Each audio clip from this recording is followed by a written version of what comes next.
Ассаламағалейкум құрметті көрермен. Эфирде әдеттегідей әр жексенбіде шығатын ашық алаң бағдарламасы.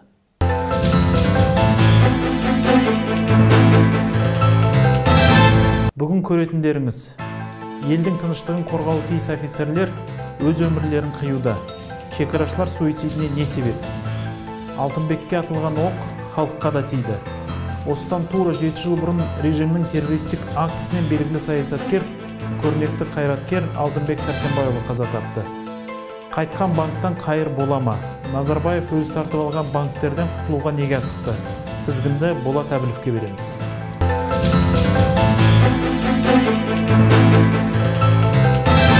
Арқан керген шекара бекетіндегі қантөгістен басталған шекарашылардың қасіретті тізбегі үзілер емес.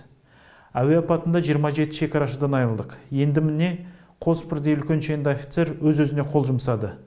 Неге атты, неге өлді? Айдың күннің аманында өз-өзіне неге қол жұмсады? Мұның бәрі жұмбақ күйінде қалып отыр. Көпті көрген, тәжірибелі, бұл өмірде өз-өзін дәлелдеген шекара офицерлері түрлі психологиялық қысымдарға шыдамай, өз-өздеріне қол жұмсап жатса, қатардағы жауынгерлерден қолынан не келеді? Соңғы кездегі оқиғалар қазақ өз шекарасын қорғай ала ма, жоқ па деген сауалды ашық қоюға мәжбүрлеп отыр. Еліміздің шекара қызметінің тізгіні ұлттық қауіпсіздік комитетінің қолында екені мәлім. Демек, шекарада болып жатқан келеңсіздіктерге ұлттық қауіпсіздік комитетінің басшылары тікелей жауапты екендігі сөзсіз. Әрине, арнайы органның бір басшысы кетіп, оның орнына биліктің тағы бір жақыны келгеннен мәселе түбегейлі шешілмейді. Сарапшылардың айтуынша бұл проблеманы кешенді түрде, яғни шекара қызметін ұлттық қауіпсіздік комитеті құзыретінен шығару арқылы ғана шешу керек. Дәл осындай ойды бір кездері қауіпсіздік кеңесінің басшысы болған белгілі саясаткер Төлеген Жүкеев көтерді. Бірнеше жыл бойы қазақта шекара болмаған, қазақтың шекарасы мемлекеті болмаған, басқа деген сияқты сөздермен жалпы шекара деген бір қасиетті ұғымның қадірін қашырып алдық па деп ойлаймын да. Шекараңды түзегің келсе, елдің ішіндегі жағдай түзеу керек. Шекара да ол қоғамның бір құрамдас бөлігі. Қоғамда болып жатқан барлық жақсылықтар да, кемшіліктер де содан табылады. Белгілі бір өмірлік мектеп жолын өткен тәжірибесі бар офицер үйдің ішіндегі бір белгілі бір жағдай болса, атыла беретін болса, онда біздің армия кімді қорғай алады деген мәселе бар. Қазақстан халқы тағы да қайғы жамылды. Жыл соңында Шымкентте 27 шекара қызметкері болған ұшақ апаты орын алса, жыл басталмай жатып Алматы іргесінде 22 жолаушысы бар скат ұшағы құлады. Енді міне шекара саласында бұрын соңды болмаған бір емес, екі бірдей оқиға тіркелді. Мемлекет қауіпсіздігін қорғау тапсырған азаматтар өзіне қол жұмсады. 31 қаңтар күні өзінің кабинетінде ұлттық қауіпсіздік комитетінің шекара қызметі академиясының бастығы генерал-майор Талғат Есетов ал арасына бір апта өтпей 4 ақпанда Шонжы заставасы бастығының орынбасары Мұрат Қадыралинов өзіне оқ атты. 31 января 2013 года примерно в 19 часов 55 минут в городе Алматы в здании Академии пограничной службы Комитета национальной безопасности Республики Казахстан в служебном кабинете обнаружено тело генерал-майора Есетова Талғата Малғаждаровича с огнестрельным ранением.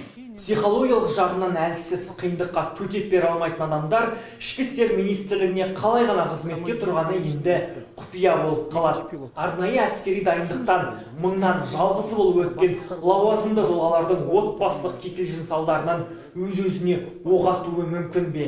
Саясаткер Әміржан Қосанов шекара қызметкерлерінің өліміне жанұя жағдайынан басқа да себептер болуы ықтимал екенін жасырмайды. Сыртқы экономикалық қатынастардың ішіндегі жемқорлықтың бір құрбаны болып кеткен жоқ па? Оны да қарау керек. Шекарадан тауар алғанда тек қана кеденді айтамыз. Шекарашылардың да өзінің мүмкіндіктері бар ғой. Сондықтан осы жемқорлық о жаққа жұғып кеткен жоқ па? Бұл өлімдердің астарында үлкен қаржылық бизнес мүдде жатқан жоқ па? Меніңше осының бәрін анықтау керек. Осы себептерді анықтағаннан кейін ғана біз шекарада не болып жатыр, шекарамыз қандай болады деген сұраққа жауап бере аламыз. Алайда саясаттанушы Айдос Сарым Астанаға барған кезінде жоғары шенділер арасында қайтыс болған офицердің Шымкентте құлаған ұшақ апатына қатысы туралы әңгіме тарағанын жария етті. Оның айтуынша, қайтыс болған Есетов Шымкенттегі әуе апатына кінәлі. Ол ұшақтың ақауына қарамастан пайдалануына келісім беріп, қол қойған деседі. Әлгі шекара қызметі жаңағы академиясының басшысына қатысты мынадай әңгіме бар. Енді өтірік па шын ба білмеймін, бірақ енді білетін адамдар айтады, сол офицердің анау қираған самолеттің тендеріне қатысты бір әңгімелері бар дейді. Яғни жаңағыдай кезінде ақшасы ремонтын өткізбей жатып, ремонты өткізілді деген қағаздарға қол қойған ба сондай дейді. Бәлкім ол енді соңғы жылдағы жалғыз офицер шығар. Өзі жағындай моралдық басқа қысымға шыдамай өзін өзі қол жұмсаған. Әрине өзін өзі қол жұмсаған деген жақсылық емес. Бірақ шын мәнінде 30 адамның 30 отбасының қарғысын көтеріп жүруде ол оңай шаруа емес білген адамға. Погондағы екі бірдей ердің қазасынан соң қоғамда түрлі жорамалдар айтыла бастады. Бірі шекарадағы қайғы қасіретті өмір бақи бас бостандығынан айырылған Челых анасының қарғысы десе, енді бірі сыртқы күштердің ықпалы дейді. Дегенмен шекарамызда ши шығу себептерінің бірін саясаткер Әміржан Қосанов ондағы кадрлар құрамының осалдығымен түсіндірді. Шекара деген ол элиталық, яғни 100-ден 1 адамды алатын үлкен сала болады. Яғни таңдаулы күштер, білім жағынан, денсаулық жағынан, моральдық, психологиялық даму жағынан сондай күштер болды. Яғни таңдап іріктеп алды.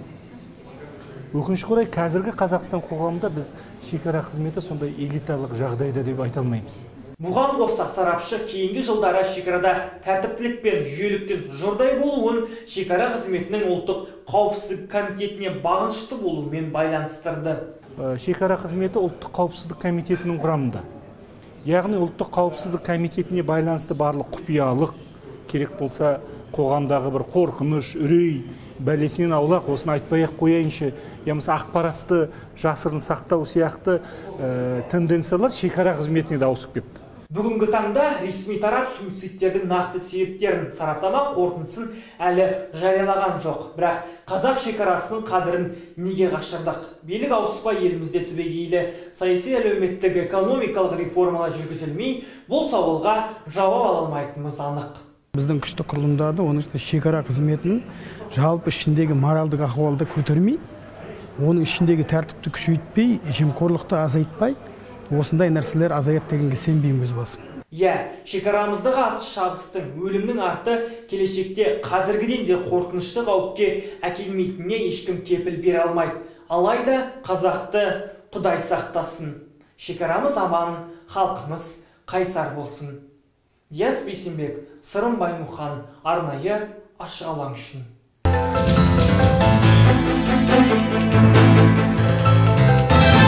Не үштағанның құрбаны боламыз, не болашаққа жол ашамыз. Осылай деп айтқан белгілі саясаткер, көрнекті мемлекет және қоғам қайраткері Алтынбек Сәрсенбайұлы осыдан 7 жыл бұрын билік қолынан қазаға ұшырады. Алтынбекті кім атты деген сұрақ қоғамдық санада әлі ашылған жоқ.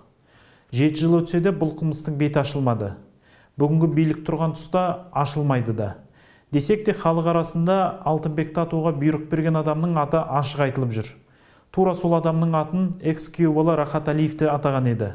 Атағанда да жай атаған жоқ, құжаттармен, дәлелдермен келтірді. Әрине Рахаттың алаяқтығы мен қаныпезерлігі өз алдына бөлек мәселе, бірақ Алтынбек өліміне қатысты әлде біраз шындықты білемін дегеніне көңіл аударуға болады. Ақиқатты ту еткен, шындықты жасқанбай айтқан Алтынбек кімге кедергі болды? Кімнің шамына тиді? Әрине Ақорданың. Демек, қылмыскерлерді осы маңнан іздеу керек шығар бәлкім. 11 ақпан күні Алтынбек Сәрсенбайұлы және көмекшілері Бауыржан Байбосын мен Василий Журавлевке қастандық жасалғанына 7 жыл толады. Бейсенбі күні сол күнге орай Алтынбек Сәрсенбайұлы атындағы қор бастаған бір топ оның үзеңгілес серіктері Алтынбек оқулары атты тұрақты ағарту шараларының алғашқы отырысын өткізді. Алтынбек оқулары аясында қоғамдағы маңызды мәселелерді қозғайтын ғылыми сараптамалық еңбектердің қор көмегімен жарыққа шығарылатыны айтылды. Бұл шараның Алтынбек аңсаған әділетті Қазақстан орнатуда, халықтың көзін ашуда зор ықпалы боларына оның ағасы Рысбек Сәрсенбайұлы сенеді. Қоғам үшін керек. Алткеннің айтқан сөзі бар. Біздің халқымыз бақытты, жақсы қоғамда өмір сүруі тиіс. Солай болу керек. Ал ол өз мүддегінен келесе алмайды. Ол үшін күресу керек. Санадағы күрес керек, қоғамдағы күрес керек. Ол үшін адамдарға көп нәрсенің түсіндіру керек, көзін жеткізу керек. Айтайын деген сөзін, ойын, пікірін, көзқарасын жарыққа шығару керек. Мына оқулар сол Алтыкеннің айтып кеткен аманатына үлес қосатын нәрсе. 7 жыл бұрын ақпан айында авторитарлы Назарбаев билігінің ең басты, ең мықты оппоненті Алтынбек Сәрсенбайұлы қастандықпен өлтірілді. Алтынбек ешкімге жалтақтап, жағымпазданған жоқ, айтатынын ашық айтты. Демократиялық күштерге ұйытқы болды.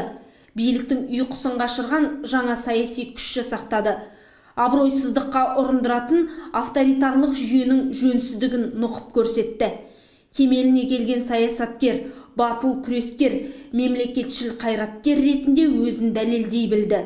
Ұлтымыздың басында, халқымыздың басында қордаланған проблема көп. Басқаның көңіліне келмесін деп, сол мәселелерден бас тартып, алабұртып кете беретін болсақ, ұлтымыздың, халқымыздың тағдыры ешкімге керек болмай қалатындай болып көрінеді маған. Ал қорқау билік оның дұрыс әділ сөзіне еш уәж таппай, оқшантайдағы оқпен жауап қатты.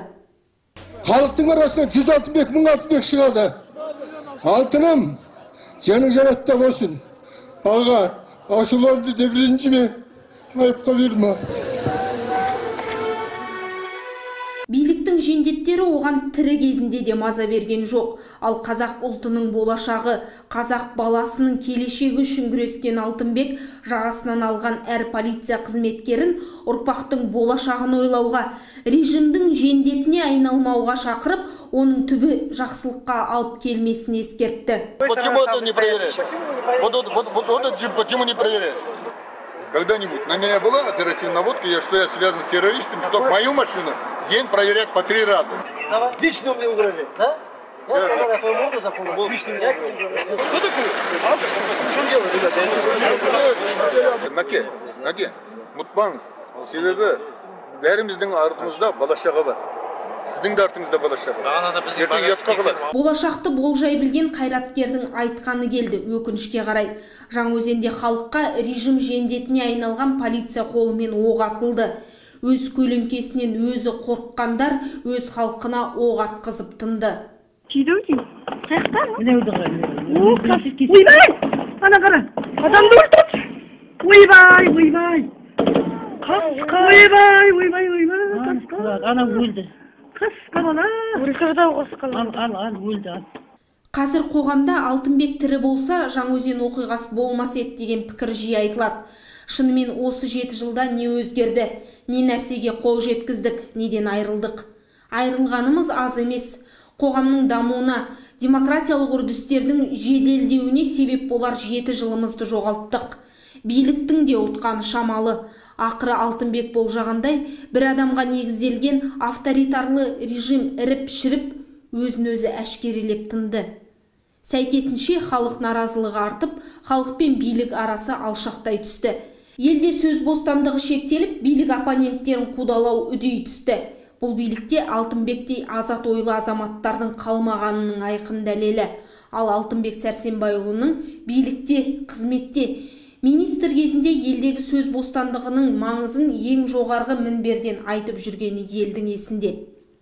Что касается закона о печати, я остаюсь при своем мнении.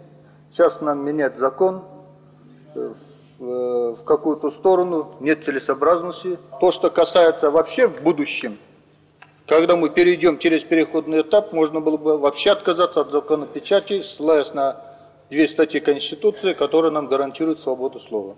Айта кету керек, 1 желтоқсан тұңғыш президент күніне орай Назарбаев оқулары да өтті. Бірақ Алтынбек оқулары мен Назарбаев оқулары екі саясаткердің тұлғасы сынды салыстыруға келмейтін екі бөлек дүние. Назарбаевқа тиісті болып жатқан шаралардың бәрі жасанды. Ол осы заман кеткеннен кейін ол да кетеді, оны ешкім ескере алмайды. Ал Алтыкеннің мұрасы, жаңағы рухани интеллектуалдық мұрасы ол мәңгілік. Инга Иманбай, Сырымбай Мұхан, арнайы ашық алаң үшін.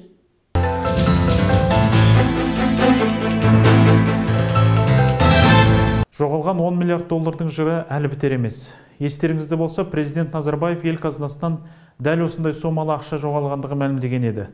Іле шала оның сөзін экономика министрі Ерболат Досаев жоққа шығарды. 10 миллиард доллар жоғалған жоқ, мемлекет меншіктеген банктерді сатқан соң бұл ақшаны ел қазынасына қайтарамыз деп. Осы ақылды тыңдады ма, әлде басқа себеп болды ма? Елбасы самұрық қазына иеленген БТА тәрізді банктерден мемлекет шығуы керектігін, оны саудаға қою қажеттігін ашық мәлімдеді. Осы мәселеге қатысты мынадай сауал туындайды. Бұл банктерді ақыры сатып тынатын болса, онда бастапқыда Ақорда бұларды заңды иелеріне неге тартып алды? Оның үстіне мемлекет меншіктеген, оны қиратқан, жүйесін бұзған банктерді өзіне шығын келтіріп, үлкен ақшаға кім сатып алады? Айталық бір кездері өзі көтерген, ТМД-дағы ең пәрменді қаржы институтына айналдырған БТА-ны Аблязов мемлекеттің ақшасын қайтару үшін 7 миллиард долларды төлеп, оны қайта сатып ала ма? Әрине жоқ. Ақорда бұл банктерді саудаға шығару арқылы оларды басқара алмайтын айқын көрсеткен тәрізді. Мұхтар Аблязовпен соғысу үшін банкты тартып алып, елдің қаржы жүйесін тығырыққа тіреген Ақорданың тайыз ақылы БТА-ны аяқтан тік тұрғызуға жеткен жоқ. Аблязовты елге қайта шақырып, оған БТА-ны тірілту үшін қайта мүмкіндік беруге биліктің жалған намысы жібермейтін түсінікті. Міне осының кесірінен қаншама ақша желге ұшты. БТА-да қызмет еткен ондаған адам түрмеге жабылды. Лондонда абсурдты сот процестері әлі жүріп жатыр. Ақорданың осы авантюрасы туралы бұрынғы кәсіпкер Болат Әбілов айтып береді. Осыдан бірнеше жыл бұрын самұрық қазына, яғни мемлекет қарауына өткен банктерді ұлттық әл-ауқат қорынан шығаруға бұйрық берді президент. Неліктен? Бұған қандай себеп болды деп ойлайсыз? Жалпы бұл банктерді мемлекет қарауына алудың қажеттілігі болды деп санайсыз ба? 4 жыл бұрын, сол ақпан айында 2009 жылы сол финансовый кризис болғанда, қаржы кризис, сонда біздің мемлекет, үкімет сол банктарға кіріп, бір жағынан жәрдем берді, ақшаны берді. Бірақ сол национализация жасады. Сол 2008-де кризис, 7-8-де кризис басталды болды. Сол кезде үкімет, мемлекет, президент ештеме істемей, көмектеспей қаржы секторға. Сол кезде 2 жылдай сондай упущенный уақыт болды. Сол кезде көмектессе, сонда 2009-да сондай үлкен кризис болмайды. Бір жағынан мемлекет кіргенде банктерға тез кірмейді ма? Ушу бастамай. Ушу басталды БТА, Альянс, сол контрольный пакет үкімет алып, менеджерді далаға шығарып, сол контроль жасады. Халық банкқа, Казкоммерцбанкқа жай ақша беріп, жай где-то 20-30% алды. Сол кезде финансовый біздің сектор өте бұрын күшті болды, жақсы істеді. Бірақ кризисте 2007-8-де мемлекет көмектескен жоқ, үкімет. Сондықтан көбі кісілер, халық, біздің инвесторлар, сол финансовый сектор жақсы емес деп, ненадежный деп, ақшаны алып кетті. Сол кезде дұрыс істеген жоқ үкімет. Біріншіден сол президентті қасында жүрген Марченко, Келимбетов, тағы кім болды? Сол 2-3 адам сондай шешімге келді. Олар өзі ешқашанда естеме істеген жоқ. Финансовый секторда істегенде, бірақ сол қалай жұмыс финансовый сектор істеп жатыр, қандай механизмдер олар білмейді. Сондықтан біріншіден бермейміз, банктер сағанда ақшаны берген жоқ. Енді сосын уже кризис болғанда сол басынан ұрып жатқызды. Сол кіргені дұрыс емес. Жақында президент банктерге бөлінген 10 миллиард доллар жоғалды деп жариялады. Бұл ақшаны мемлекет банктердің басшылығынан шығарылса қайтарып алуға мүмкіндік бола ма? Біздің президент қызық адам. Ол біледі, сол ақша қайда кетті, кім жұмсады. 7 миллиард доллар сол анау БТА банкқа барды. Сосын 1-2 миллиард доллар анау ипотечниктер, дольщиктарға көмектескенде үкімет, мемлекет сол ақшаны құйды ғой. Сондықтан қазір сол ақша қайтарамыз деп үкімет, мемлекет, президент 3-4 миллиард доллар жинаса, соған да рахмет. Неге? БТА банк көріп атамыз қандай әлі жатыр, күшті емес. Ипотечниктер, дольщиктердің көмектескен. Қазір біріншіден анау Қуат деген, Базис деген басқа фирмалар қайда? Не істеп жатыр? Қайда сол ақшаны жұмсады? Неге үкімет, мемлекет сол дольщиктер мен ипотечниктер көмектеседі? Бір жағынан. Біріншіден сұрамайды, ай, қуат, ақша қайда? Қайда жұмсадың ақшаны? Ай, базис, сенді уәде бердің дольщиктерға, ипотечниктерға, қазір саламын, бары жақсы болады, бітіремін деп пәтерді қолыңызға беремін. Қайда болсын? Соны қарамай, сонда үлкен коррупция, ұрлық болды да, жоқ, давайте үкіметтің ақшаны қазір ұлттық фондтан көмектесеміз деп. Менің ойымша сол ақша қайтармайды. Сол қайтарса 20-30% келсе, соған да рахмет.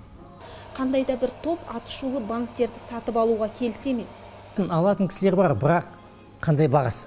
Біріншіден бағасы. Мемлекет айтса, ертең біз міне 7 миллиард доллар жұмсадық, кім бізге 7 миллиард доллар қайтарады, сол БТА банкті алады? Ешкім алмайды, ешкім. Естіді қой, білеміз, Келимбетов, Марченко неше рет айтты, Сбербанк Ресейден алады, Ресейдің банктар алады деп. Олар бас тартты, айтты, жоқ, бізге сондай қымбат банк керек емес. Евразийская группа Машкевич деген, олар да неше рет келді, біз аламыз банкты, біз ақшаны төлеміз деп, сол төлеген жоқ. Сол бағасы біріншіден. Айтса жай 100 миллион доллар, сонда табылады көп кісілер. Бірақ Мемлекет қанша ақша салады? Иә, 7 миллиард доллар. Кім сол ақшаны қайтарады? Біріншіден сол ғой. 7 миллиард доллар жұмсадық, міне. Енді бізге қайтарыныш? Жоқ. Сол ақша қайда кеттік, ешкім білмейді. Мемлекеттің банктерді тартып алуда қандай саяси кемшіліктер болды?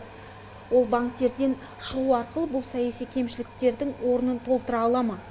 Бір жағынан сол кризис болғанда, мен білемін, банктер мемлекеттен, үкіметтен, президенттен көмек сұрады, жәрдем сұрады. Бірақ президентті, үкіметті созып бермейміз қазір, ертең бір күні береміз деп, алдап сол 2 жылдай созып жүрді. Ойлады, жарайды, банктер өзі мықты бірдемен жасайды. Сол келгенде, сол ушу бастап, қылатып банктерде сол қандай рейтингте, Қазақстан рейтинг, халықаралық, банктардың рейтингтері халықаралық, олар өте төмен қылады, өте төмен. Сондықтан қазір сондай сенімдік жоқ халықта, банктерде. Тағы алдайды, тағы кризис болады, тағы бірдемені біздің ақшамыз бір жерге кетеді деп, сондай ой пікірлер бар. Қазір мемлекет шығамыз деп, ол дұрыс бір жағынан, дұрыс. Меншікті банктар болсын. Бірақ қалай шығады, қай жолмен шығады, сол әлі белгісіз. Осы мәселеде БТА банк жағдайына тоқталуға мәжбүрміз. Бұл банкті тартып алу арқылы Ақорда өзіне қайтпас жау тапты. Сіздіңше билік Аблязовқа бұл банкті қайтарып, екі жақ қайта келісімге келу мүмкін бе? Жоқ, ешқашанда. Бір жағынан, мен білемін неге БТА банкті сондай тағдыры болды. Неге? Мұхтар Аблязов тәуелсіз, мықты азамат. Өзі банкті құрып, өзі жұмысты істеп жасады. Бірақ ошибкалар да болды. Сол Мұхтардың позициясы ұнаған жоқ. Масимовка, Келимбетовке және Марченкода. Олар Мұхтарды жек көрді. Сол жағынан. Неге көмектескенде айтса көмектесеміз. Халық банкті неге алып қойды? Алмай жүрді. Тек қана ақша құйды. Казкоммерцбанкпен солай неге алып қойған жоқ? Тек қана ақша құйды. Аблязовты басынан ұрды. Неге? Сол жек көрді. Бір жағынан Мұхтардың позициясы, азаматтық позиция басқа. Мынау Масимовка, Келимбетовка, Марченко ұнаған жоқ.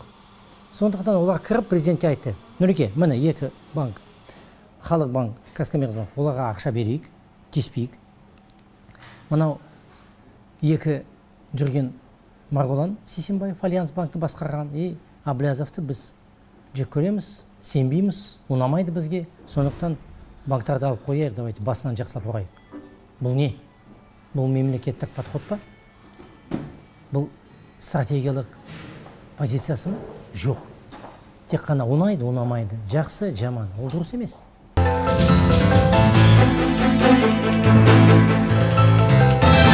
Ашық алаңда жүздескенше, ақиқат жолынан таймай ағайын.